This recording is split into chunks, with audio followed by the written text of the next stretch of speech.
A lone convenience store stands just off the main road, not far from my home. It's the only place open all night in my isolated rural community. Normally, it's a quick 25-minute drive, especially since I tend to speed. So for those of you from the city, think of it as practically next door. My sleep habits are completely erratic, which means I visited that store countless times after dark. I consider myself unremarkable, someone who easily fades into the background. But I wouldn't be surprised if the graveyard shift workers have started to recognize me. This unsettling event unfolded only last week, so every detail remains agonizingly clear in my mind. It was well past midnight, and I was immersed in coding on my laptop. My peak hours of productivity and focus usually fall between 9 p.m. and 3 a.m., so I was deep in that coveted state of effortless concentration. The downside of working so late is the sudden, jarring shift from perfect comfort to overwhelming hunger in mere moments. That's precisely what prompted me to power down my computer and seek out some sustenance around the reasonable hour of 2 a.m. To give you a clearer picture, the road leading to the store is more of a quiet local route than a bustling highway, typically deserted at that time of night. The journey itself was uneventful. I pulled into the parking lot, placed an order for a sandwich at the counter, and began to wander the aisles while I waited. The potent combination of caffeine I usually consume and my inherent restlessness makes it incredibly difficult for me to sit still. So, I was aimlessly pacing near one of the store's corners when something caught my eye. There, facing one of the refrigerated units lining the back wall, was a person seated cross-legged on the floor. It was such an utterly bizarre sight, but I initially dismissed it, only to snap my head back, certain I must have imagined it. But I hadn't. A figure was undeniably sitting on the ground at the end of the aisle, intently focused on the refrigerator, as if scrutinizing it. I could only make out a brown coat and jeans. I felt an urgent need to get a better look, to at least see their face. So I moved a few aisles away. My plan was to quickly round the corner, catch a glimpse, then retreat up another aisle before they noticed my gaze. Staring so openly at strangers is obviously impolite, and I didn't want to be caught. I tried to appear nonchalant, as if I were merely browsing the snack selection, but I must have failed miserably. The moment my awareness rounded the bend, an impossible swiftness brought their focus to bear, and I felt the undeniable weight of their attention settle upon me. The abruptness of their movements startled me so profoundly that I froze for several seconds, completely forgetting why I was even there. And I can tell you, one look at this individual confirmed they were far from normal. Forget the strange seating arrangement and the blank stare at a refrigerator. This person was clearly in a deeply disturbed state. I could tell from their unnaturally wide eyes and the way their lip trembled almost violently, as if from extreme cold, despite the store being quite warm, and they're wearing a jacket. Their posture, too, was strangely contorted, as if they were straining rather than simply sitting. But the most terrifying thing by far was the look they gave me. It wasn't a smile, nor a frown. It was a vacant, lifeless gaze that made it feel as though I was staring into the eyes of something truly chilling. The entire scene was utterly terrifying. After an uncomfortably long moment of this silent confrontation, I finally tore my eyes away and darted up one of the aisles, desperate to get my food and leave. It wasn't ready yet, though. I stood at the counter waiting, a knot of anxiety tightening in my chest. I angled myself to face the corner where the figure had been, half expecting them to emerge from an aisle. I'm not sure what I would have done then, but they never appeared. Eventually, my order was ready. I seized it and made a hasty escape from the store. Every other thought banished from my mind. I foolishly believed my ordeal was over. But just as I started to merge back onto the main road, a flicker of movement at the edge of my vision snagged my attention. My gaze snapped back to the store. A figure was hurtling across the expanse of the parking lot, sprinting from the entrance toward the farthest retooth. Though I was already halfway onto the highway, the instant I recognized that familiar brown coat, a cold certainty washed over me. It was him. As my car passed the convenience store, I stole one last glance. That same individual was now scrambling into a truck. The thought of what someone like that might be rushing to do in the dead of night sent a shiver down my spine, but I pushed it away. Prepare yourselves for a tale that reveals how even the most enchanting destination can shroud the darkest horrors. Soon, the last glow of the store's artificial light vanished in my rearview mirror, plunging me back into the vast, empty darkness of the rural road. I'm accustomed to solitary drives at such late hours, so the sudden appearance of headlights in my mirror was startling. But what truly set my nerves on edge was how rapidly they gained on me, despite my own considerable speed. My immediate thought was a traffic stop, so I instinctively eased off the pedal.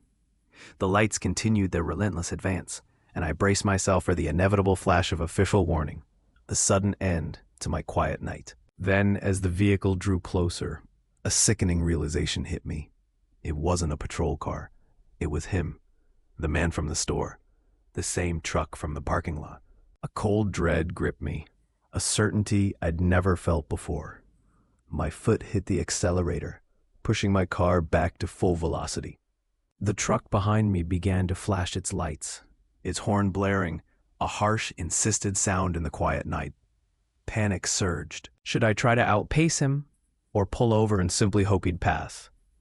My sedan, I reasoned, might be quicker than his larger vehicle. Yet, with every increase in speed, my terror amplified. It was a raw, primal fear, the chilling sense of being pursued by something truly dreadful, something that threatened my very existence. As the speedometer climbed, a desperate voice screamed inside my mind, urging me to stop, warning me of catastrophe if I pushed further. I veered sharply into the right lane, a desperate hope that he would simply rush past. Instead, the truck mirrored my move, staying relentlessly on my tail. A new plan formed. I would slow down and pull onto the shoulder. But the instant my foot lifted from the accelerator, a violent impact jolted my vehicle from behind. Prepare yourselves for a tale that reveals how even the most enchanting destination can shroud the darkest horrors. My mind reeled. I knew another impact was coming, and at this speed, losing control was almost certain. Whether it was sheer terror or a primal instinct for survival, I can't say. But the moment I saw him make his next move, I wrenched the wheel hard to the left and stomped on the brakes. The truck surged past me, momentarily out of control, before veering violently from the road and disappearing into the darkness of the nearby field. My hands trembled uncontrollably, and a profound dread still clung to me, but I forced myself to drive. I raced the rest of the way home. The moment I was inside, I immediately contacted the authorities to report the terrifying encounter. I couldn't pinpoint the exact location of everything that happened, but they took my statement, and I was eager to provide every detail. I know the store has security cameras in its parking lot, so I'm hopeful they'll identify the person responsible. It's only been a week, and I've received no updates. My car sustained some damage. Nothing too severe, but it still needs attention. As for why that individual targeted me with such intensity, I have no answer. I can only pray I never cross paths with him again. My work routes stretched endlessly, often demanding 12-hour shifts, sometimes through the darkest hours. I navigated desolate stretches of the Southwest, places other delivery services wouldn't dare approach. The compensation made it worthwhile, and the solitude of the open road didn't bother me.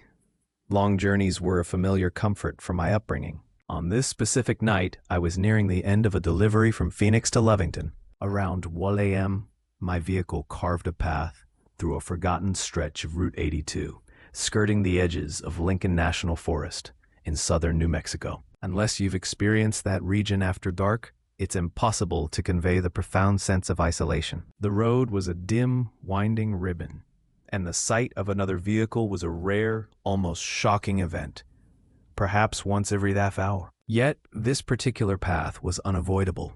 It was the only viable passage for miles around. Alternative routes, suggested by navigation systems, would add an extra 2 hours, forcing a lengthy detour far to the north. Essentially, if you aimed to reach a destination in that part of New Mexico, Route 82 was your only choice.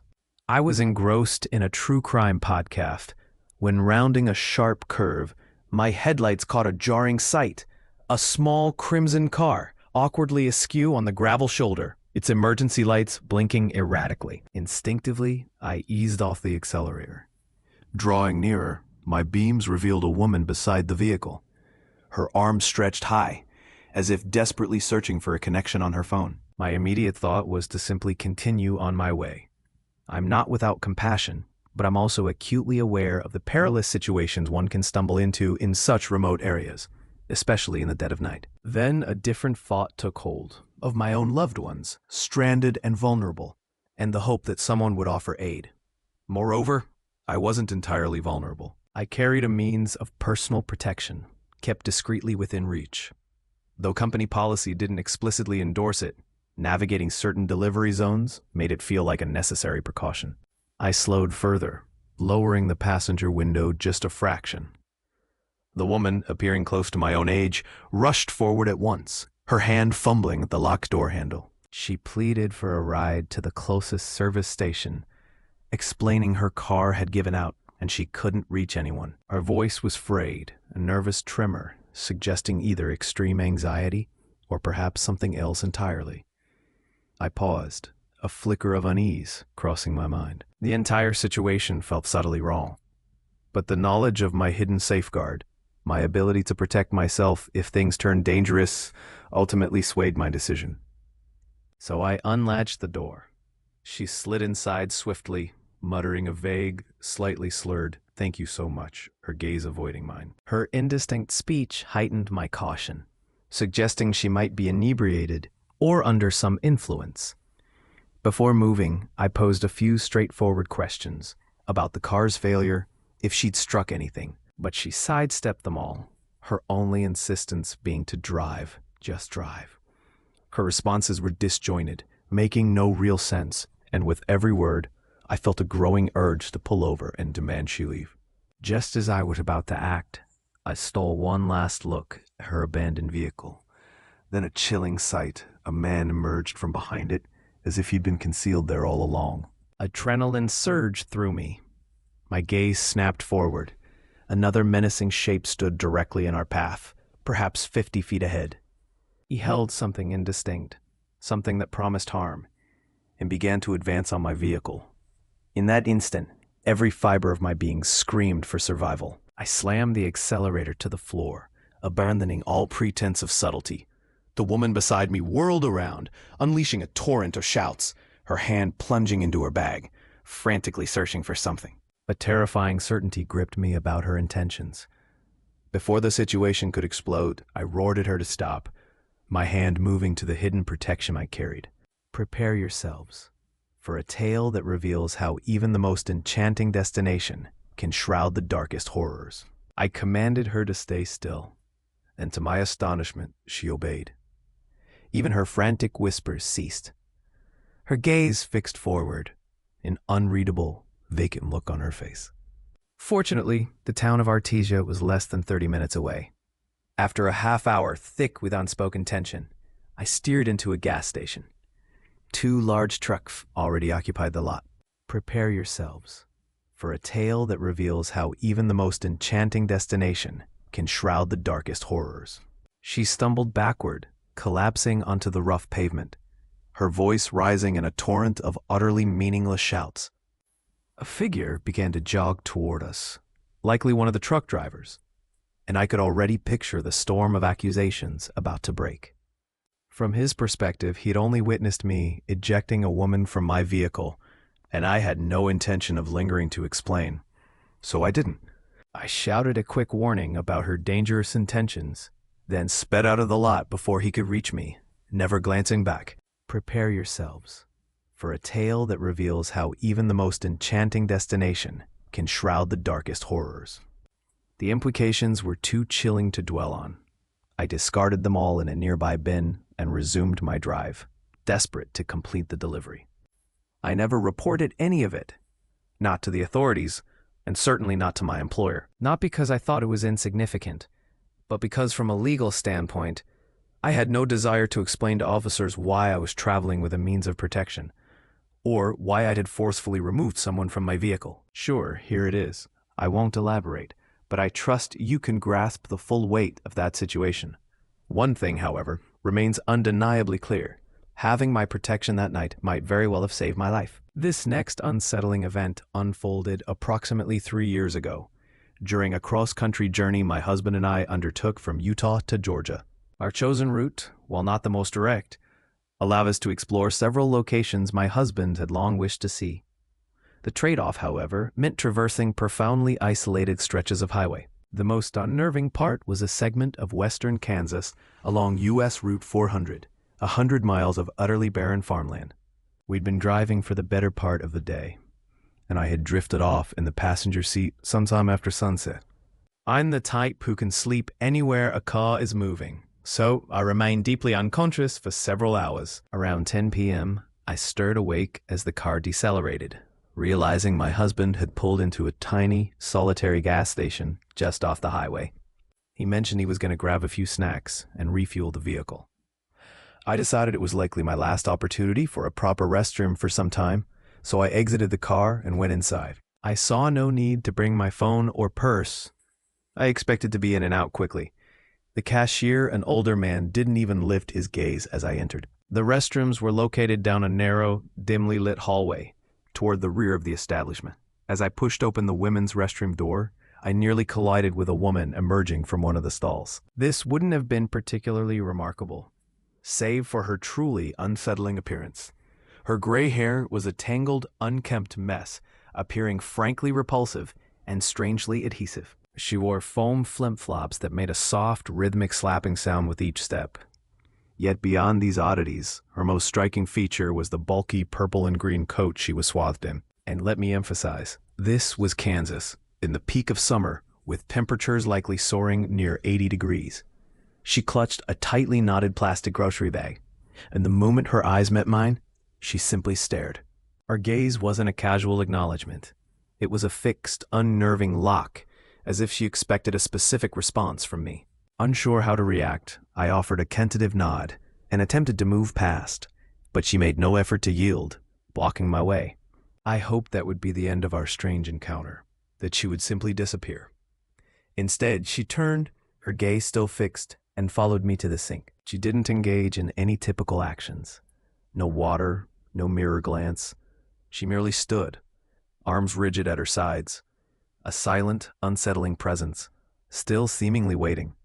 A profound unease settled over me. I retreated into the closest stall, securing the lock with a click that felt far too loud. The instant I settled, a wave of regret washed over me. I had left my phone, my lifeline, behind. There was no way to alert my husband, and the chilling certainty that something was terribly wrong with this woman began to solidify. Minutes stretched into an eternity as I waited for her departure. At last, the soft, rhythmic slap of her footwear moved away, followed by the unmistakable sound of the bathroom door opening and then closing with a final slam. Prepare yourselves for a tale that reveals how even the most enchanting destination can shroud the darkest horrors. A cold dread crept in. She had faked her exit. The door slam was a deliberate deception.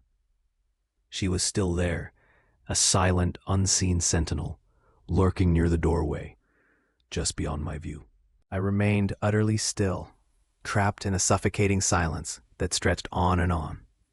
My own breaths felt like thunder, and I fought to quiet them, terrified she might hear. The absence of my phone became a crushing weight of self-reproach. Finally, the door opened and closed once more. The breathing ceased, and a fragile wave of relief washed over me. Yet, a persistent disquiet settled. The air thickened with each passing moment, and eternity seemed to unfold.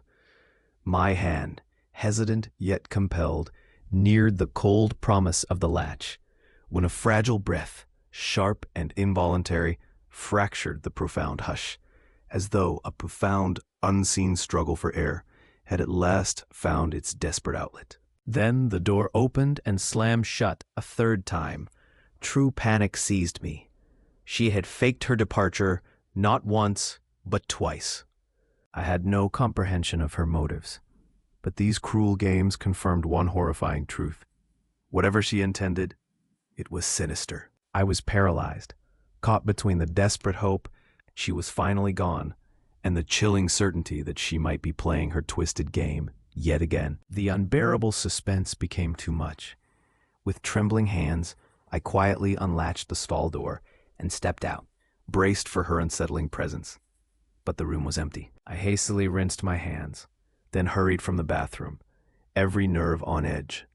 I had no idea where she'd vanished to, or if she lay in wait elsewhere in the store. Back in the main store, I spotted a large man at the counter, completing his purchase. I lingered near a display rack, waiting for him to finish and exit. Then I used his presence as a shield, flipping out behind him. My logic was simple. If she was outside, at least I wouldn't be utterly alone. A small voice whispered that I was being paranoid, but that thought evaporated the instant I stepped into the night air.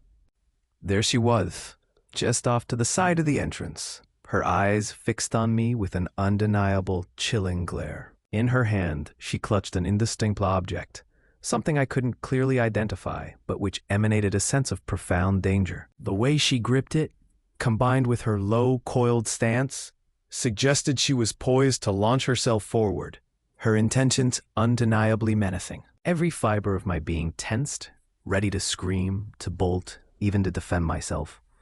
But instead of advancing, she abruptly turned, vanishing around the side of the building toward the rear.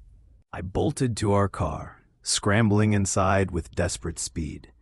My husband glanced over, a puzzled frown on his face, asking why I'd been so long. I simply told him I'd explain everything once we were safely away. He didn't press, just eased the car out of the lot. As we pulled out, I risked one last look. The woman was there, a still dark silhouette at the building's edge, her gaze following our every move. A chill ran through me. Her silent watch was profoundly unsettling. Once we were cruising again, I poured out the whole terrifying story. My husband was understandably upset I hadn't carried my phone to call for help. A fair point given the circumstances. We tried to shake it off, to put the bizarre encounter behind us and reclaim the joy of our trip. To this day, I avoid roadside restrooms completely, and honestly, I don't regret it for a second. This next chilling memory is from 2020, when I was 24. I worked for a small logistics firm, transporting car components across various Midwest cities. It was usually straightforward. Long hours on the road, fair pay, and the blessed freedom of no one looking over my shoulder. But that job also taught me a brutal lesson. I will never again pull into a highway rest area once night has fallen. It was the heart of January, a night so bitterly cold. The interior glow of my dashboard felt too harsh, too exposed. I was navigating I-80, eastbound from Des Moines, with a delivery for Davenport. The journey was roughly 3.5 hours. I'd set out around 8 p.m., and by 10:30, I was swallowed by absolute emptiness. Only the hypnotic hum of tires on the asphalt broke the silence, punctuated by the roar of a semi thundering past in the other direction. A heavy weariness began to creep in. My eyelids grew impossibly heavy, and I felt my focus slipping, the road blurring at the edges. Then a blue sign for a rest area appeared, a beacon in the dark. I decided to pull over, hoping a quick stretch and a cold drink would shake off the fog. The rest stop, when I finally reached it, was utterly desolate. A handful of weak streetlights cast long shadows over a small brick building housing restrooms, surrounded by a dozen or so empty parking spaces. Just one other vehicle was there, an aged white cargo van, parked far in the shadows at the lot's farthest edge, its lights completely dark. I chose a spot directly beneath a street lamp, locked my truck, and headed for the building. Inside the men's room, a faint, unsettling scent of stale cleaner, mixed with damp mildew, hung in the air. The old heater rattled with a persistent, unnerving clatter. I splashed cold water on my face, hoping to shock myself awake. As I lifted my gaze to the mirror, a soft creak made me think the door had opened behind me. I spun around, but the doorway was empty. I stood frozen, listening intently, but heard nothing beyond the low thrum of the heater. Dismissing it as the wind, I quickly finished up. Stepping back into the bitter night, something instantly snagged my attention, freezing me in place. The white van's headlights were now glaring, despite the engine being silent. I hadn't heard a thing. Then immediate, icy dread settled over me. I fumbled for my keys, unlocked the truck with frantic speed, and scrambled inside, jamming the key into the ignition. I tore out of the parking spot, aiming for the exit. As I moved, the van's lights abruptly extinguished once more. A part of me tried to rationalize it, to believe someone inside had simply hit the lights by mistake in their sleep. But the unease persisted, and as I merged back onto the highway, my eyes repeatedly darted to the rearview mirror. For what felt like an eternity, but was probably only 5 minutes, the road behind me remained empty. Then, in the far distance, 2 pinpricks of light appeared, growing steadily. A cold certainty washed over me. It was the van. Initially, I tried to deny it, but as it drew nearer, there was no mistaking the same squat white cargo van. No identifying marks, no windows along the sides, just a grimy, menacing shape. It closed the distance with terrifying speed, then settled directly on my bumper. I was already pushing 75, yet the van clung inches from my rear, a silent, relentless shadow. Suddenly, it swerved into the next lane, accelerated, and pulled alongside me, matching my exact pace. The driver's window slid down halfway. I strained to see his face, but it was just a dark blur beneath what looked like a baseball cap. He gestured for me to lower my window, but I instinctively refused. He persisted, his arms sweeping an insistent motion toward my truck bed, as if trying to signal a problem. For a brief, terrifying moment, I wondered if a strap had come loose or if something had fallen from my cargo. Then a chilling realization hit me, a detail that shattered any pretense of logic. The truck bed was utterly empty. I clung to the wheel, feigning indifference, but the relentless blare of his horn shattered the quiet, and his vehicle began to inexorably push into my space. I jerked my steering wheel, desperate to maintain a sliver of separation, but he surged forward, slicing in front of me with terrifying aggression. A chilling premonition flashed through me.